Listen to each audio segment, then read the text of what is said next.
Hello and welcome. This is 5 Prime and time for something a little bit different. This is a game on chess.com that I played. I'm just going to explain my thinking and the way to go through in the style of Irving Chernev's logical chess, move by move. Great book. So I move the queen's pawn forward 2, staking out some space in the center, controlling these squares at c5 and e5, at the same time giving scope to develop my bishop and my queen. He does the same kind of thing on his turn again, sort of moves forwards, meet that in the classical style, contesting some squares, staking his own claim to the center and releasing the same two pieces to develop. I do what the best advice is really about the opening is develop. So I'm moving my pieces off the back row towards the center where they can perform a fight in the game. So this is the queen's pawn opening. It's got it as a Zukertort variation here, but I think this is actually just the queen's pawn opening. I'll disagree with chess.com at this point. Okay, now he moves that pawn forwards, and I think this is just to form like a nice pawn chain, but I don't like this move because it doesn't develop a piece and it blocks in his black bishop. So his black bishop is kind of in risk of being buried alive and having great difficulty coming to take part in the struggle that's to come. Now I'm just moving my pawn forward. That is actually blocking mine in, but I have a very specific long-term plan for this pawn, and importantly actually this move is actually there to facilitate the development of my bishop on f1, so that's coming over to d3 shortly to allow it to point over towards the king side. This is the beginning of an opening system called the Colle system, and the idea is for a king side attack. And the whole point is you build up your development, as you'll see, and you end up with all of your pieces pointed towards this corner. Okay, he forms a nice stable pawn center. I guess he's got absolutely no pieces in the game at the moment, so he might as well make sure that he's got all of his pawns lined up nicely. I'm going to continue developing pieces.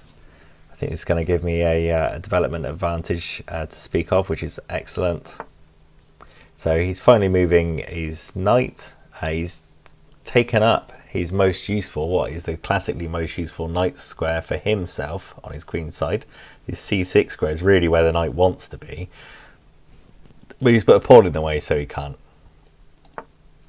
So I'm putting my developing more pieces, pushing my knight forward as well at this point. This not only allows me to replace this knight should anything happen to it, but really what this is for is to support my push of the e3 pawn to e4, at which point it will only have one thing capable of attacking it and will have two things capable of defending it. So it's a well supported push at this point. Okay, he pushes forwards to c5. Now I think he should have just done this. I think this is actually better for him to have just done, rather than this sort of c4 then c5 taking two moves to get it to the same place. He should have just done this in one move, I think. What he's actually threatening to do here is capture this pawn. I want to get myself a decision as to, well, he's got two options actually. He can use this pawn on c5 to capture d4, which isn't terrible for me because it's just a pawn trade. And it opens up a position when I'm slightly ahead in development, which is not always a bad thing. But the other thing actually does, which is the real threat, is at the moment I really want to keep this bishop here to allow it to support my attack on the king side, and he's threatening to move his pawn forward to c4, which is going to make me push my bishop back somewhere really awkward. I'd rather not do that. So I make a little escape square so that if he does push that pawn forward, I can pull my white bishop back to c2, still keeping it on that same diagonal and preventing it from being taken by the pawn. Okay, he takes, I take back. Now I'm taking back with the c pawn here. I had a bit of a think at this point to see which way I really wanted to go, but he's able to put his knight in a very well defended position at f6, and that's going to be a key defender of the king side, which I think he's going to castle to, which is the normal side to castle to. And the idea of the Colle is actually to push this pawn forwards And in the ideal world, it doesn't get stopped, and it sits here, preventing them from keeping a knight here, making the kingside more vulnerable, as we might see. So he puts the pawn, its knight, he does develop it, he develops it to a very weird square. I think it much better acts as a defender of the kingside position on f6. He's also buried in his bishop, which means the fact that he's not able to move it out into the very active b4 square where it starts pointing through this hollow side in my defenses. So I don't really like the way that he's done this at the moment, but that's personal preference, I think. Now I'm castling here, 1 to make my king safe, and 2 because it allows me to put yet more things on this e-file to protect this pawn and add real pressure to allow me to push forwards. Okay, now this was the first bit where I was a little bit surprised about what he was doing. It makes sense because he's buried his bishop, so the only way that he can develop his bishop and then actually castle is to do this development to the side, which is called a fianchetto. And I guess the downside to this is that the white pawns here have given up all of the defense of the f6 and h6 squares. So if I can get, after he castles, say, a bishop here and a queen here, then checkmate's pretty much on the way, and there's not a lot you can do about it. And that's one of the things which I don't mind. I guess the target then changes from this bishop, now becomes pretty useless with its idea of attacking this h7 square, because now it's sort of staring down 2 pawns. This feature is called biting on granite a lot of the time, you'll see. So I need a way of shifting this pawn. So I move that over to support the e-pawn push again. He fianchettos his bishop and gets it over into the correct position. So I then start my pawn push. If you notice, he is bearing down on this pawn, but it is defended. And he has only 1 attacker here, and I have 3 defenders so far at this point, so I'm not worried about that. Now he starts piling on pressure on taking this pawn. So rather than blindly continuing my plan, I continue, but not blindly. So my plan happens to stop his threat at the same time. So by pushing here, I bury this bishop in totally. And although it's in a really nice defensive position, it is not at all active and isn't really taking part in his game any longer. It's properly buried here. I've prevented him from being able to move a knight in as a defender, and at the same time he's down to 1 attacker and 1 defender, and he's not going to trade his queen for a pawn. Okay, he starts piling on more pressure and saying, well, I might actually, you know, take with my knight, I take back, take my knight again, and he's a pawn up and with a queen nice and active. So at this point I move my piece over to defend. Okay, well now I've got more defenders that's going on here. He castles. I was very pleased to see this. I was expecting it. I mean, he's missing a load of pawns on this side, but I don't think he quite grasped the fact that everything I have is pointing up towards this king side. That's where my attack's happening. So he's castled kind of into danger at that point. So I want to be able to move some of my pieces and essentially, especially my knight. So I want to move this f knight, but it's tied down in a defense of this pawn. I don't want to just sort of end up losing pawns for no reason. So I move my bishop out of the way, so now I have 3 pieces defending this pawn, which frees one of them up to go off and do something else. So he advances his knight, threatening my bishop. Now I was quite happy to kind of ignore this and proceed with my plan of getting my rook over and across and get all of my pieces pointing at this corner of this king. The computer does say that it doesn't like this as much as I like this. So there's obviously some kind of things in the future that c2 bishop might be excellent for. I wasn't too worried about trading that off for that knight, so that knight's in a good position and is awkward for me. I don't really want him having a knight knocking around in here, and I was happy to trade that off because I don't really see that bishop as having a huge scope while these pawns are in this nice fortified position. So I carry on with my plan. He takes as expected, so I then move over with my queen and take back. So that's an even trade. But he had a nice forward piece, which is just totally disappeared off the board. And I had a piece pointing at something which it couldn't hurt, and that's disappeared off the board. So I feel that that's done all right for me. Okay, he cleverly brings his queen back. This was an excellent move, because he now realizes the fact that I got an awful lot of things coming over to attack this side, and he needs to get his pieces over here to start stopping some of these. So he brings the queen over, stopping me from my immediate next plan, which was to put my knight in, threatening all kinds of things near his king.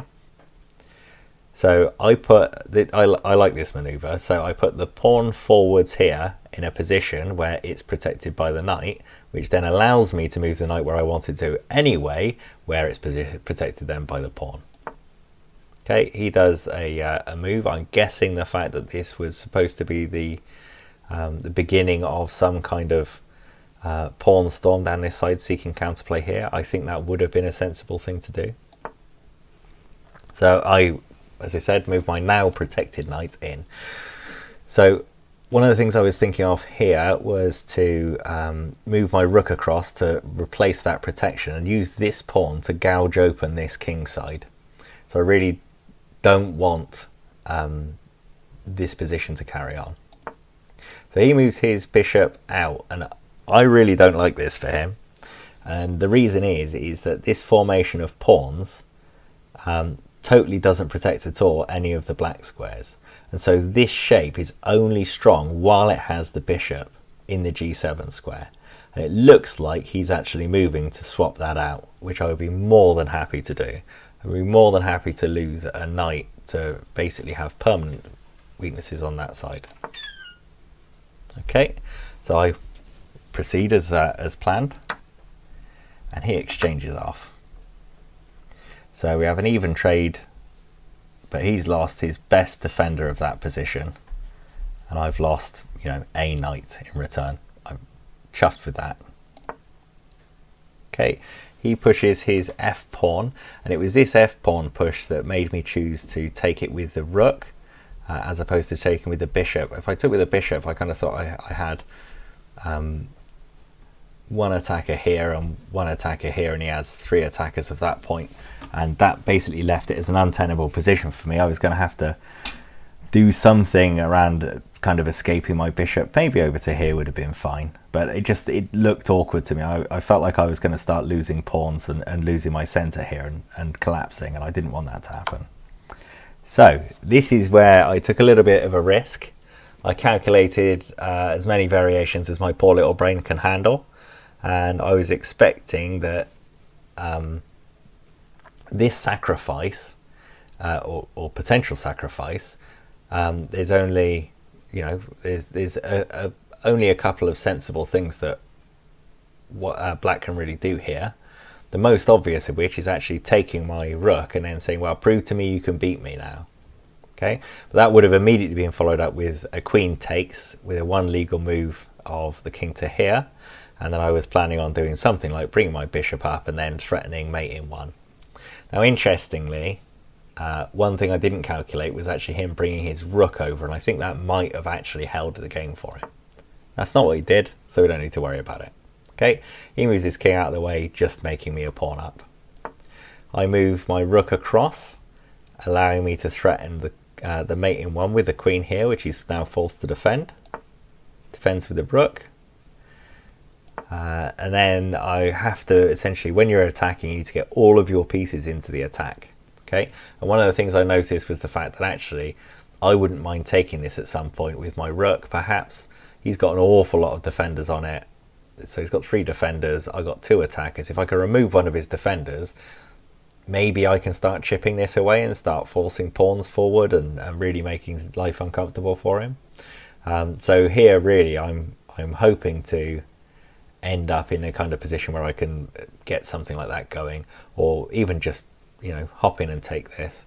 I don't think a trade would have been terrible for me, allowing me to pull the queen up as well into his position. So he takes. Now it's at this point when just like the immediate thing that came to my mind was, oh, I'll take. but then he can take back with his knight, and I'm just down a pawn, and the this then big centre becomes a real issue for me. And also, like, taking pawns is not what this position's about. I've sacrificed a load of stuff to get at his king. I'm not going to get that back by just snatching a few pawns here and there. Okay, so I come straight back in with my knight with a tempo on his queen to try and essentially force his defense apart. He's defending well at the moment. I want to see if I can kind of crowbar that apart. He brings that knight forwards. I then sit there and then think, well, okay, I still want to force him to be making moves with these defenders and getting them out of my way so that I can somehow squeeze a checkmate in. So I bring my knight back, forcing his rook away.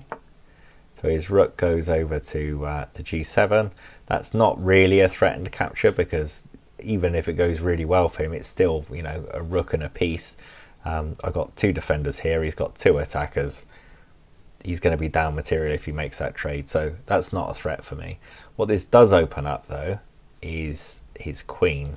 So I move my rook over. Now, there are places for him to go here, but what I like about this is that this is so much pressure that it gets harder and harder and harder for black to make sensible moves. And so eventually he just cracks under the pressure, makes a blunder, queen goes across. Now I can take it with my knight with check, forcing a trade of a knight for a queen, which is a brilliant trade.